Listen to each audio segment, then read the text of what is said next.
الحمد لله رب العالمين وصلى اللهم وسلم على نبينا محمد وصحبه أجمعين ودرسه طبناد يدروس تاني شهر محرم أما بش الزكو كساب سند إن شاء الله تعالى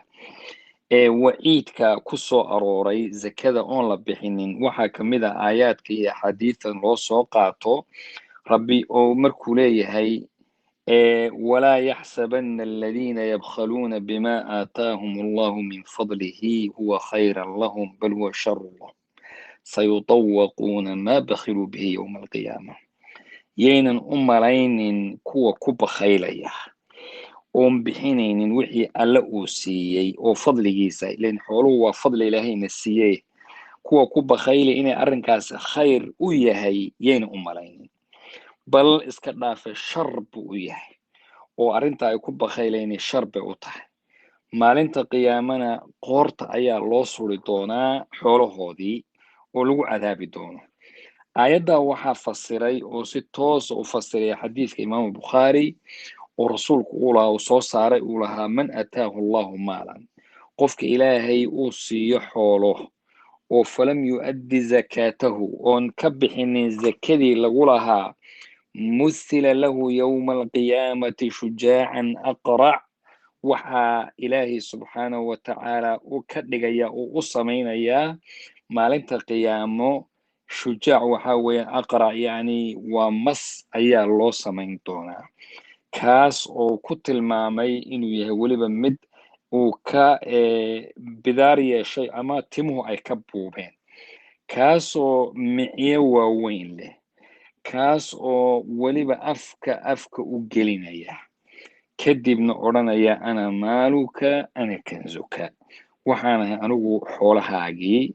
waxaanahay kanzigii iyaad ilaalinaysa iyo wixii kaydka aad u dhigatay ee zakada aada ka bixin jirin ayaan ahay buu odhan doonaa allah wuxuu leeyahay aayad kale waladiina yaknizuuna adahaba walfidata walaa yunfiquunaha fi sabiili illah فبشرهم بعذاب أليم يوم يحمى عليها في نار جهنم فتكوى بها جباههم وجنوبهم وظهورهم هذا ما كنزتم لأنفسكم فذوقوا ما كنتم تكنزون مركا ربي وحو ليهي كوى دهبك يفضضا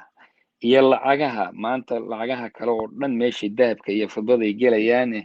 dadka kanzinaya oo meelo dhiganaya waa dadka bangiyada iyo ka buuxsanaya barkinta hoos gashanaya oon ku nafaqaynaynin ilaahay jidkiisa aan ku bixinaynin taasoo ka mid tahay zakadii ay ka mid tahay ugu bishaareeya baa layidhi cadaab kulul ha loogu bishaareeyo maalinta lagu kulaylin doono wejigooda iyo jirhkooda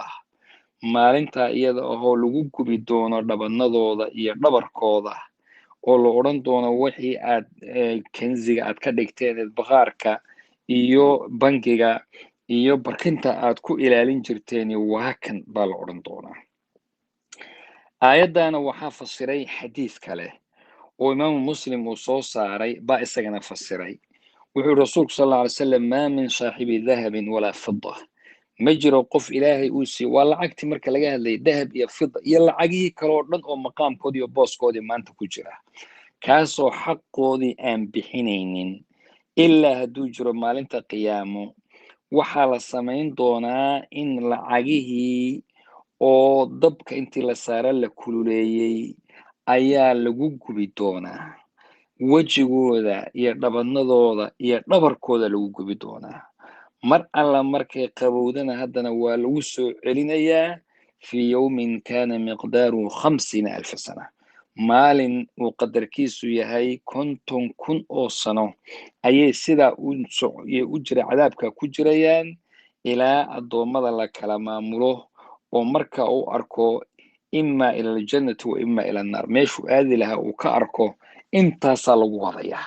waxaa la yidhi yaa rasuulallah bal geeli ka waran